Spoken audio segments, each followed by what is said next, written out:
내일부터 읽으셔야 될 본문들을 좀 묵상하실 수 있도록 이렇게 도움을 드리려고 합니다. 민수기라는 말은 원래 이름이 민수기가 아니고요. 원래 이름은 첫 글자 따가지고 히브리 본문의 첫 글자 따가지고 광야에서라는 제목이에요. 이 민수기의 원래 히브리 성경 이름은 광야입니다. 광야에서. 민수기 전체 이야기를 한꺼번에 다 담을 수 있는 제목이 광야입니다. 광야에서 있었던 이야기들을 이렇게 기록하고 있기 때문에 그런 제목이에요. 자, 오늘 말씀을 쉽게 좀 요약을 해드리면 제목처럼 광야에서의 가르침이에요. 그리고 오늘 우리 읽은 1절부터 4절까지 꼭 요 본문에 관한 내용을 설명드리려고 하는 것이 아니라 성경 통독에 관한 도움을 드리려고 하는 거니까 민수기 전체 이 광야에서의 삶이 이 말씀을 읽는 동안에 우리에게 어떤 말씀으로 어떤 메시지로 우리가 조금 번지수를 좀 찾아가면 좋을까 전체를 조금 담아 보려고 합니다. 5가지 주제를 오늘 설명을 드릴 건데요. 제목 보시면 광야 학교에서 예수에다가 nothing 아무것도 없는 것 더했더니 뭐가 됩니까? everything 모든 게 된다. 이게 책 제목입니다. 책의 제목이 이렇게 돼 있어요. 책 제목 저기다 소개해 드릴게요.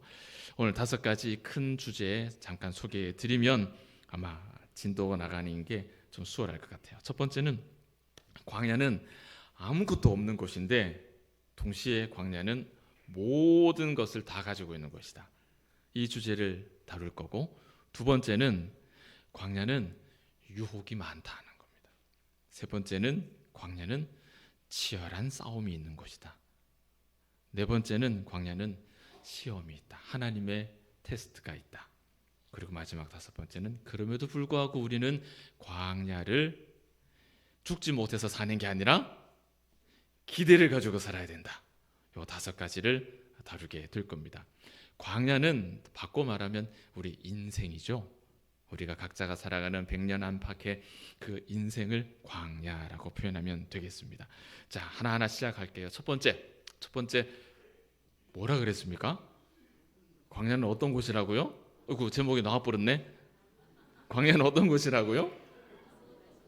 아무것도 없는 것 같은데 사실은 모든 것을 가진 것이다. 모든 게 다 있는 것이다. 왜 그런지 아세요? 한번 살펴봅시다. 여러분, 광야, 이스라엘 백성에게 광야라는 곳은 약속의 땅 가나안에 들어가기까지 40년 세월을 보낸 곳이죠. 40년 동안 살았던 곳입니다. 오늘 제목 제가 짬짬이 읽어가는 책의 제목인데 책 제목이 정말 이렇게 생겼습니다. 예수 아무것도 없는데 모든 것, 이렇게 돼 있어요. 이 광야라고 하는 그 특징을 너무 잘 드러내는 제목이죠. 광야는요, 여러분, 일상적인 필요, 우리가 생활을 하는데 필요한 일상적인 것들을 공급받기가 쉽습니까? 어렵습니까? 어렵죠. 자, 바꾸면 공급하기는 쉽습니까? 어렵습니까? 주기도 어렵고 받기도 어려운 데가 광야죠. 광야는요, 쉬운 곳이 아니에요. 그런데 믿음의 조상들은 그곳에서 어느 때 어느 장소에서도 경험하지 못했던 풍성함을 경험하면서 40년을 살았던 거예요. 아무것도 없는 곳에서 풍성하게 살았던 거예요. 이것이 신앙 생활입니다. 다다익선. 혹시 여러분 세상을 살아가는 가치관이 다다익선이 아니십니까? 많으면 많을수록 좋다. 넉넉하면 넉넉할수록 세상을 더 편하게 살 수 있다. 다다익선의 가치관을 가지고 있는 사람이 예수님을 만나면 모든 것이 있어도 예수님이 안 계시면 내게 아무 유익이 없다. 오늘 우리 찬양대가 찬양한 그 가사 그대로 아무 유익이 없다. 이 사실을 깨닫게 됩니다.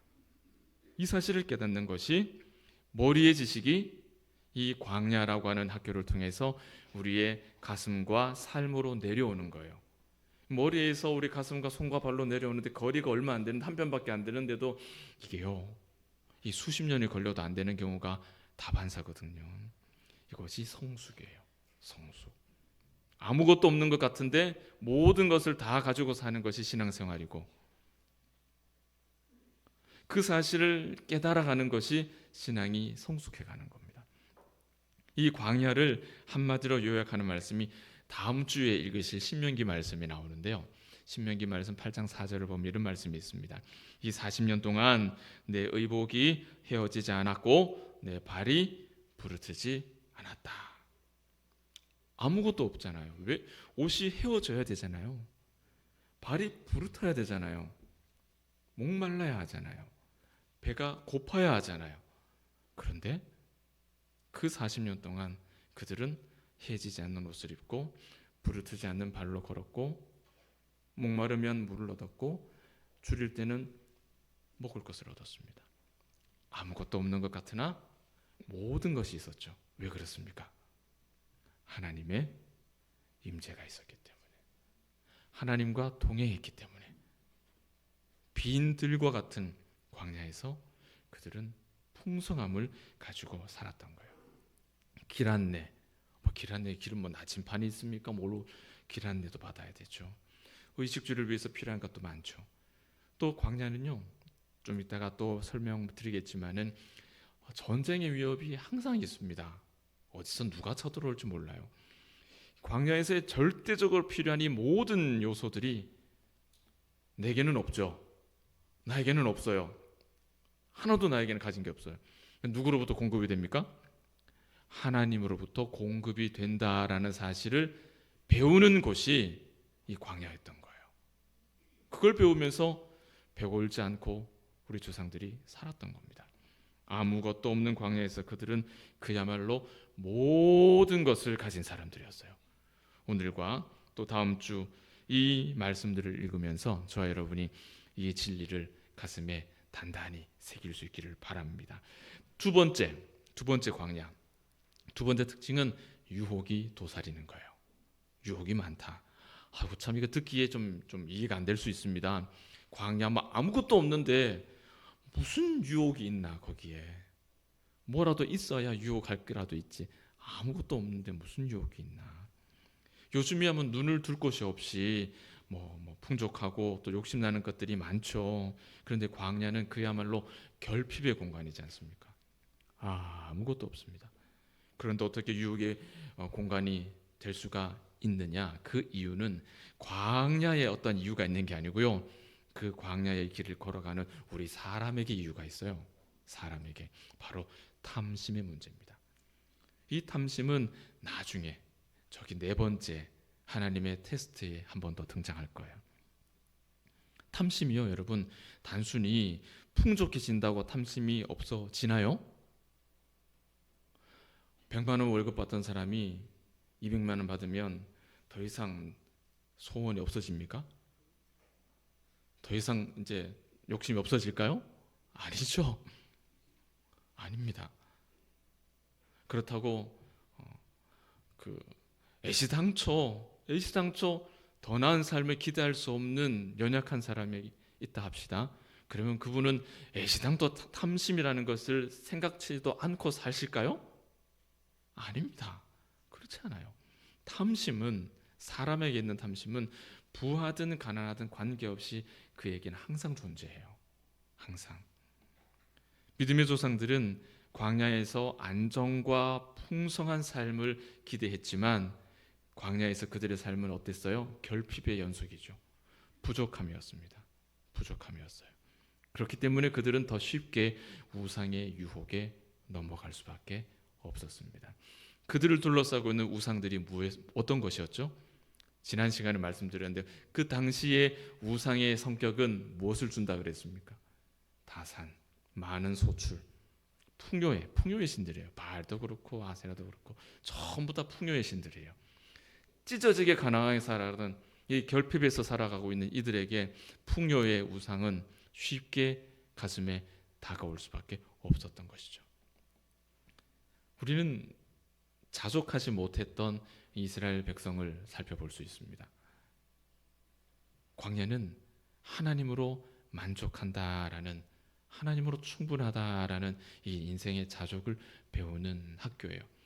조금 전에 오늘 제목처럼 그 책 제목 보셨죠? 예수 그리스도 Jesus plus nothing equal everything. 이 책이 한국말로 번역이 되어 있는데 지금 서점에서 구할 수가 없는데 우리말로 제목을 하면 예수로 충분합니다. 이렇게 번역이 되어 있습니다. Jesus all 이래갖고 예수로 충분합니다. 구하실 수 있으면 한번 읽어보시면 굉장히 유익하실 것 같아요. 예수로 충분하다는 이 자족이 이 믿음의 조상들에게는 안 되는 거예요. 자족하는 마음이 없을 때 어떻게 사람이 변하느냐? 지나간 과거를 자꾸 포장해요. 미화해요. 그때는 내가 그랬는데, 왕년에는 내가 우리 집이 이랬는데, 거기 매달려 살아가요. 그리고 어떻게 변하느냐요? 다른 사람에게 인색해집니다. 인색해져요.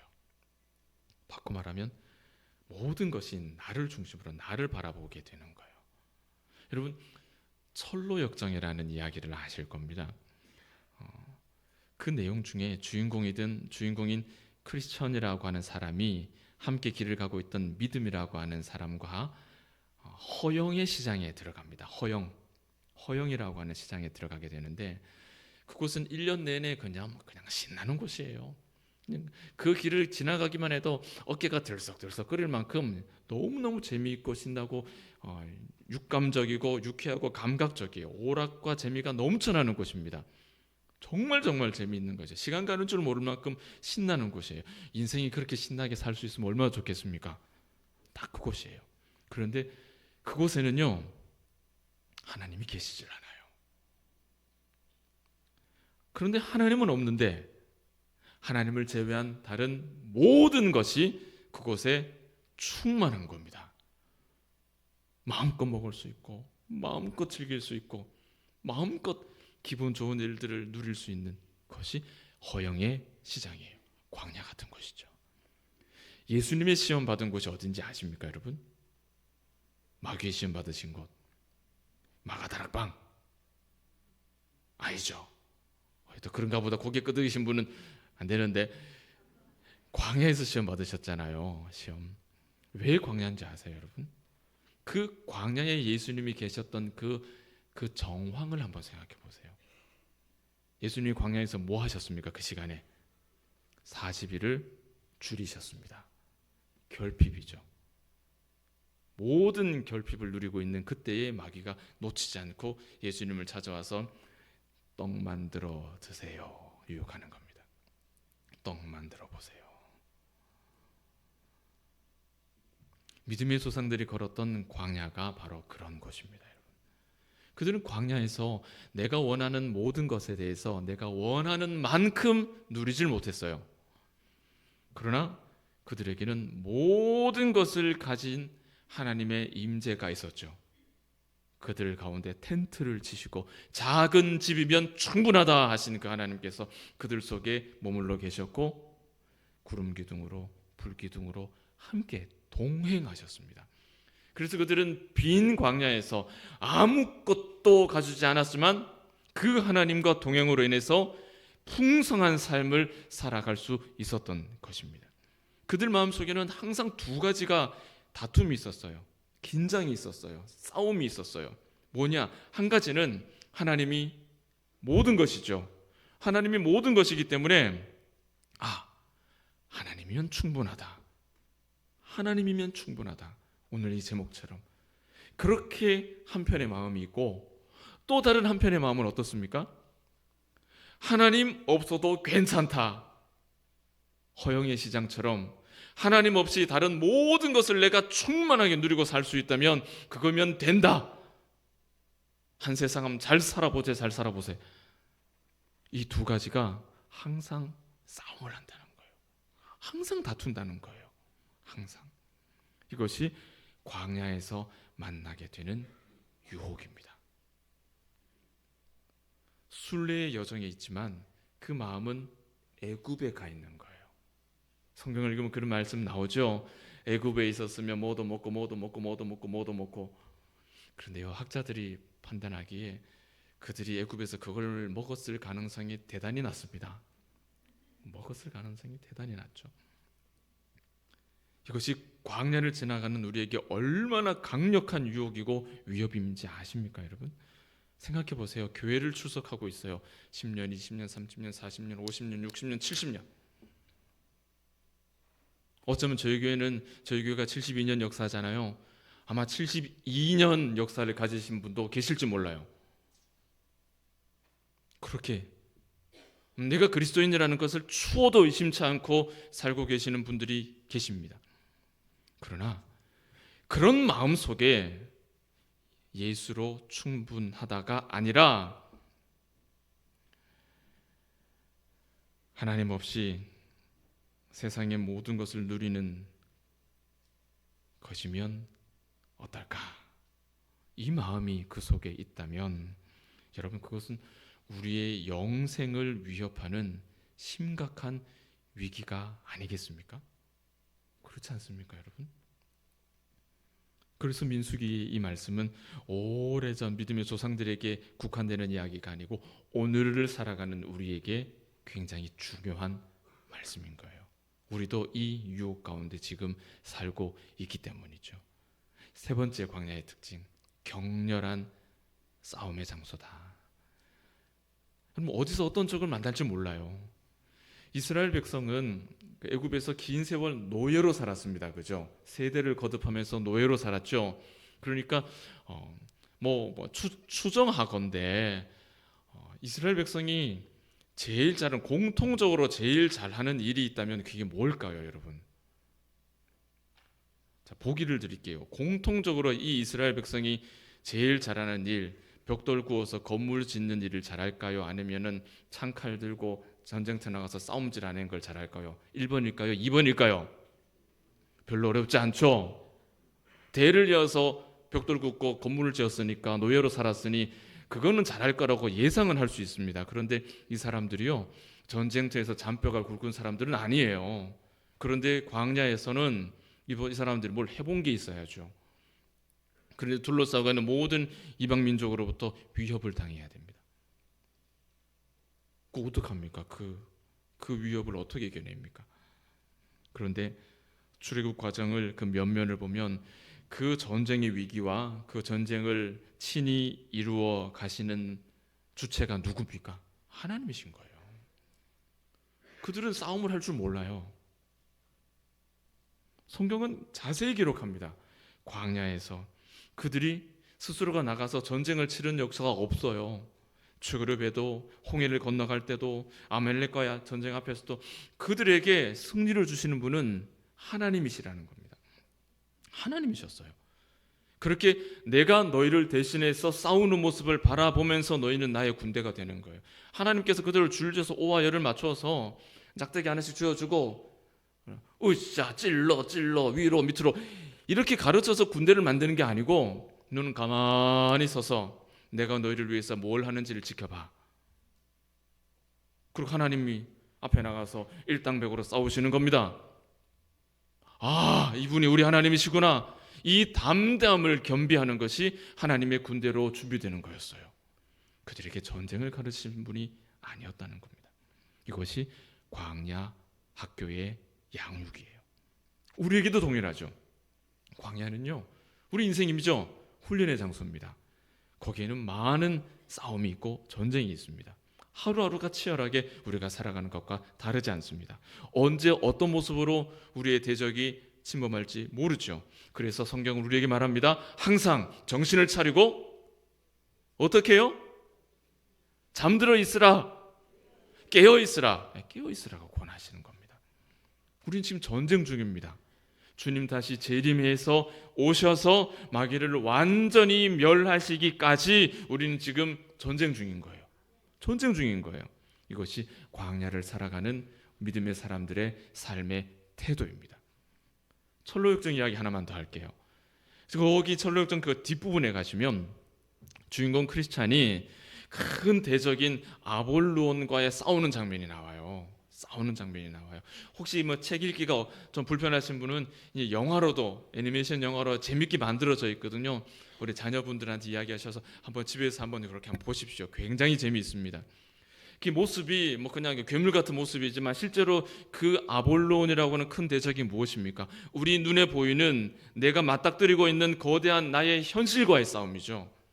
내 현실과의 싸움이에요. 그런데 이 싸움을 하나님을 신뢰하는 믿음으로 싸울 것이냐 아니냐, 그 시험인 거예요. 그 전쟁인 거예요. 이런 전쟁을 앞두고 많은 사람들이 쉬운 방법을 택합니다. 여러분, 쉬운 방법이 뭔지 아세요? 피해가는 겁니다. 슬쩍 피해가는 거예요. 우리 믿음의 조상들이 그렇게 피해갔죠. 오늘 민수기 1장을 읽었는데 조금만 읽어보면 민수기 13장 14장 가면은요, 가데스 바네아 사건 나옵니다. 가데스 바네아 그러면 뭐가 떠오릅니까? 정탐꾼 이야기가 나오죠. 정탐꾼. 똑같은 걸 봤어요. 공통적인 의견이 뭡니까? 그 땅은 어떤 땅? 진짜로 좋은 땅. 진짜로 좋은 땅이었어요. 그런데 진짜로 좋은 땅을 보고 왔는데 이제 리포트를 씁니다. 리포트를 써서 딱 제출하는데 그 결과는 뭐가 적혀 있어요? 진짜 좋은 땅인데 하나님 말씀이 맞는데 들어가면 안 되는 땅이라는 결론이 나와요. 들어가면 안 되는 땅. 바꿔 말하면 가나안의 거인들은 맞닥뜨리면 안 되고 어떻게 해야 된다고요? 피해야 된다는 말입니다. 피해 가자라는 결론을 내려요. 그래서 피해 갔습니다. 그것이 하나님 앞에 불신이었고 모든 것을 가지고 계시는 전능하신 하나님을 반역하는 사건이 되는 것이죠. 여러분, 광야는 피할 수 없는 싸움이에요. 여러분, 우리 인생을 피할 수 있습니까, 여러분? 피할 수 없어요. 피할 수 없어요. 지금까지 저와 여러분의 삶이 어찌하든지 어려움을 만나면 어쩌든동 피하자, 어쩌든동 피하자, 피해 사셨습니까? 아니면 담대하게 여호수아와 갈렙처럼 하나님이 우리를 도와주시면 우리가 말씀대로 이긴다, 그렇게 담대하게 겨루는 삶을 사셨습니까? 여러분, 어떤 삶을 사셨습니까? 광야에서 만나는 크고 작은 많은 전쟁들을 여러분 지나치게 두려워하지 마십시오. 하나님께서 우리 실력을 다 아십니다.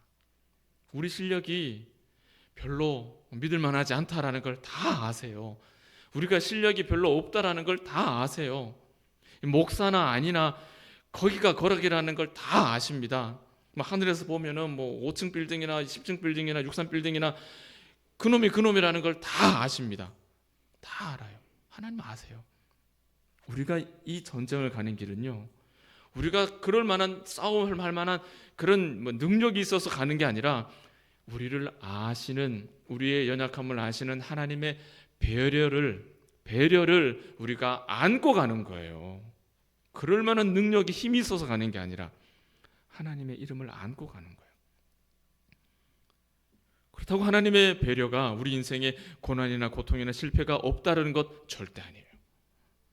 감당할 만하다는 뜻입니다. 감당할 만하다. 그래서 하나님은 이렇게 말씀하시죠. 하나님은 미쁘사 믿을만 하시니 감당하지 못할 것을 허락하지 않는다. 그리고 그때 피할 길을 내신다. 그러나 결국에는 어떻게 하신다고요?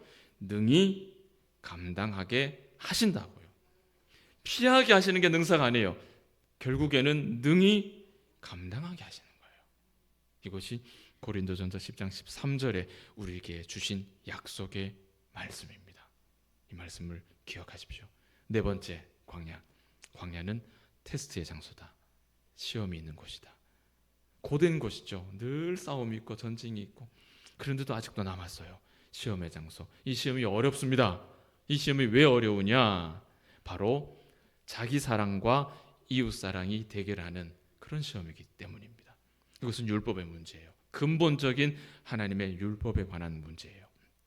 믿음의 조상들은 날마다 하나님께서 공급해 주시는 기적의 음식 뭐죠? 만나죠. 만나를 먹었는데 이 만나를 공급해 주시는 데에는 하나님의 특별한 원리와 의도가 그 속에 담겨 있었습니다.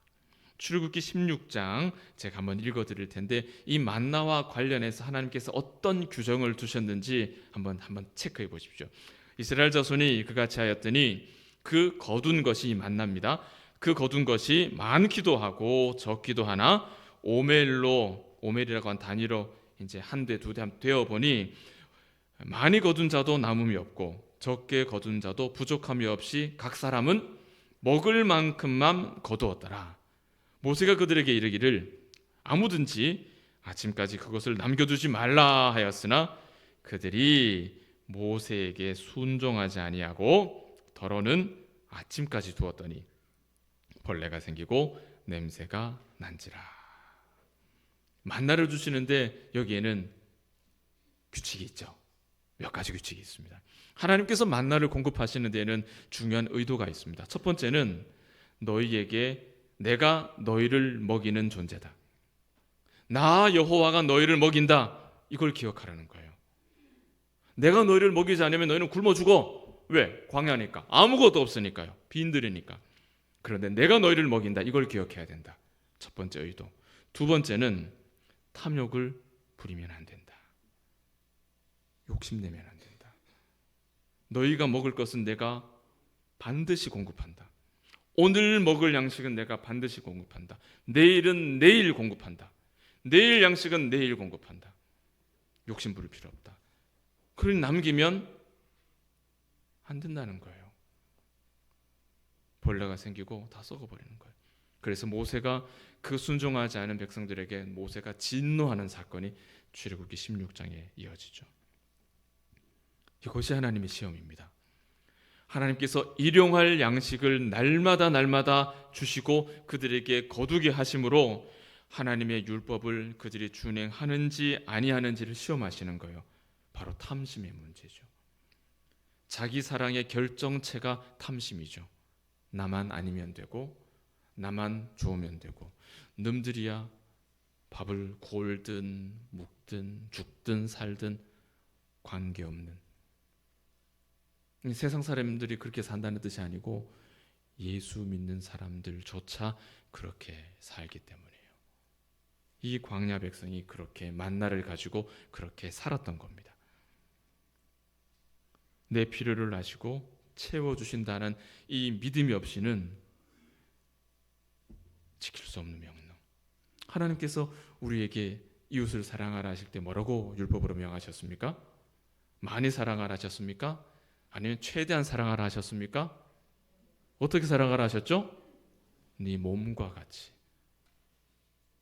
나를 사랑한 것 같이 이웃을 사랑하라. 하나님께서 내 먹을 것을 나에게 완벽하게 공급하신다라는 믿음이 없으면 옆에 있는 사람한테 내 몸 사랑하듯이 줄 수 있을까요? 물이 하나 있어요. 광야에서 물 귀하죠. 이게 오늘 내가 먹을 물이에요. 이거 아껴놓으면 내일도 먹을 수 있어요. 그런데 옆 사람이 목마르대. 이걸 하나님의 말씀 따르려면 이거 줘야 되잖아요. 줘야 되죠. 이거 주면 내가 내일 먹을 게 없어요. 못 주는 겁니다.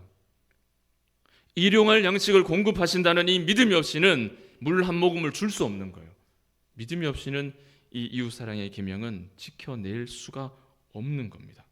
욕심을 부려봐야 이 물은 내일은 먹지 못할 썩은 물이 될 텐데 이 백성은 그 자기 사랑을 내려놓지 못하는 겁니다. 이것이 하나님의 시험이에요. 예수님께서 제자들에게 기도를 가르치실 때 일용할 양식을 주옵시고 하시죠. 그렇게 가르쳤죠. 우리 주기도문에. 이 광야에 사는 이 백성을 생각하면 이 기도의 가르침이 우리에게 얼마나 중요한 가르침인지 몰라요. 과연 그렇다면 우리가 기도할 때 간혹 우리 중에는 아무도 그런 분이 안 계시겠지만 하나님 내가 일평생 써도 걱정 없이 쓸 만큼 충분한 물질 로또 연속으로 3번만 당첨되게 해주십시오. 이 기도가 합당한 기도겠습니까? 아니겠습니까? 아닌 거예요. 이런 기도하면 안 되는 거예요. 이런 기도는요, 우리의 일용할 양식을 공급하시는 하나님에 대한 믿음이 없는 겁니다. 이런 기도는 합당치 않아요. 부르짖어 365일 기도하는 게 능사가 아닙니다. 하나님을 제대로 모르면 기도는 산으로 들러 가요. 하나님을 제대로 알지 못하면 하나님 로또 3번 연속으로 당첨되게 해주세요. 이렇게 기도 부르짖어 365일 한들 무슨 소용이 있습니까? 그래서 우리가 가장 중요한 게 뭐예요? 하나님을 아는 게 중요한 거예요. 천마디 백마디 말보다 순전한 믿음의 사람이 하나님 앞에 엎드려서 기가 막히고 코가 막혀갖고 말도 안 나오고 아버지 이 한마디 하나님은 자다가도 계시는 분이에요. 안 그렇습니까? 여러분 자녀를 키워보시면 다 그렇잖아요. 우리 자식이 무슨 일인지 몰라도 풀이 죽어가지고 말도 안 하고 밥도 안 넘어가고 하라고 있으면 아버지 어머니들은 주무시다가도 그 한숨소리 귀에 들어오죠. 다 들리죠. 왜? 사랑하는 자식이니까. 저 와적하고 싶어가지고. 여러분 우리 하나님의 귀에 가장 잘 들리는 기도는 우리의 진심의 순전한 믿음에 하나님 앞에 엎드리는 소리입니다. 진심의 소리예요. 매일매일 하나님께서 우리에게 필요를 채워주심을 믿으시기 바랍니다. 어제의 믿음으로 오늘을 살려고 하지 마시고 오늘의 믿음으로 오늘을 사셔야 돼요. 이것이 광야학교에서 우리에게 가르쳐주시는 거예요. 광야에서 이스라엘은 매일 한결같이 하나님의 공급을 맛보며 살았습니다. 하루도 빠지지 않고. 중요한 것은 내 필요를 아시고 날마다 공급해 주시는 하나님을 신뢰함으로 이웃을 사랑하는 거예요. 내가 가진 건 내 것으로 내 이웃을 사랑 안 됩니다, 여러분. 그건 할 수가 없는, 불가능한 거예요. 불가능한 거예요. 하나님께서 오늘 내게 주신 것, 하나님의 것으로 이웃을 사랑하는 거예요. 내일 있을 나의 필요 때문에 내일도 이 만나가 필요하겠고 내일도 이 물이 필요하겠고 내일도 이 물질이 필요할 것 같은데 내일의 필요 때문에 오늘 당장 무언가가 필요한 이웃을 외면하는 것은 믿음이 없는 거예요. 내일 나에게 공급해 주실 그 하나님에 대한 믿음이 없기 때문에 주지 못하는 겁니다. 하나님의 시험은 이런 시험이에요. 제한된 자원으로 이웃을 사랑할 것인가? 아니면 나를 더 윤택하게 채울 것인가? 다른 말로 하나님의 말씀에 순종할 것인가? 세상의 사고방식에 세상 살아가는 방법에 순응할 것인가? 이 시험인 겁니다. 우리에게 관대함이, 우리에게 용납이, 여유가 우리에게 필요하죠. 광야가 아니면 이 믿음을 배울 곳이 없습니다. 마지막 5번째 광야의 특징. 이런 어려움들이 많음에도 불구하고 우리는 광야 길을 걸어가면서 어떻게 해야 된다고요? 뭘 해야 된다고요? 기대를 가져야 된다. 기대를 가져야 된다. 아무것도 예측할 수 없는 곳이 광야입니다. 딱 우리 인생이죠. 그래서 우리는 더더욱 하나님을 신뢰하고 두드려 그 길을 갈 수밖에 없어요. 몸에, 허리에, 어깨에, 목에, 눈에 힘줄 새가 없어요. 그럴 틈이 없어요. 그러다가는 시험에 틱 넘어갑니다. 유혹에 쏙 넘어갑니다. 힘을 빼야 돼요. 힘 빼고 살아야 돼요, 여러분. 바꿔 말하면 겸손하게 살아야 돼요. 낮아져야 돼요.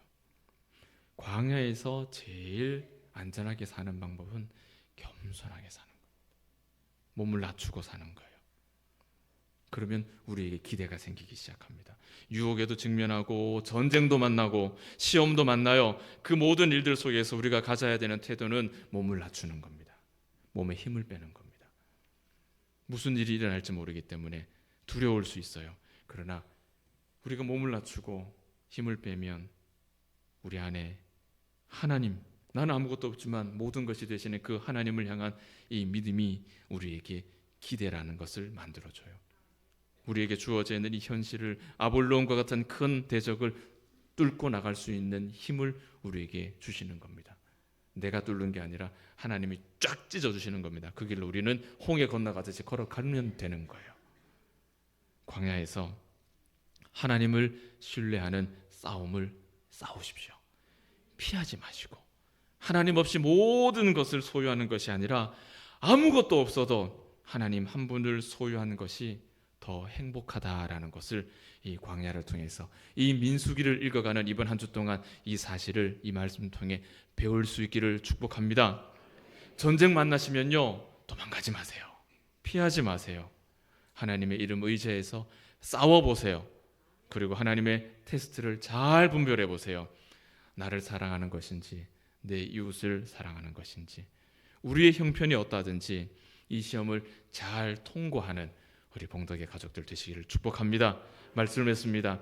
하나님께서 민수기를 통해서 믿음으로 우리의 길을 걸어가는 것이 무엇인지를 이번 한 주 동안 여러분이 말씀을 읽는 봉독의 가족들에게 선명하게 깨닫게 해주실 줄 믿습니다. 저와 여러분이 지나가는 곳이 이 광야가, 이 인생이 비록 광야 같지만 아무것도 없지만 발에 치이는 돌밖에 없다 하지만은 거기에는 누가 있어요? 모든 것이 되시는 하나님이 함께 계시죠. 그 하나님과 함께 동행하는 길 주눅 들지 마시고 몸을 낮추고 힘을 빼고 겸손하게 그러나 담대하고 당당하게 이번 한 주도 믿음의 여정 걸어가시기를 주의 이름으로 축복합니다. 기도하겠습니다. 고마우신 아버지 하나님,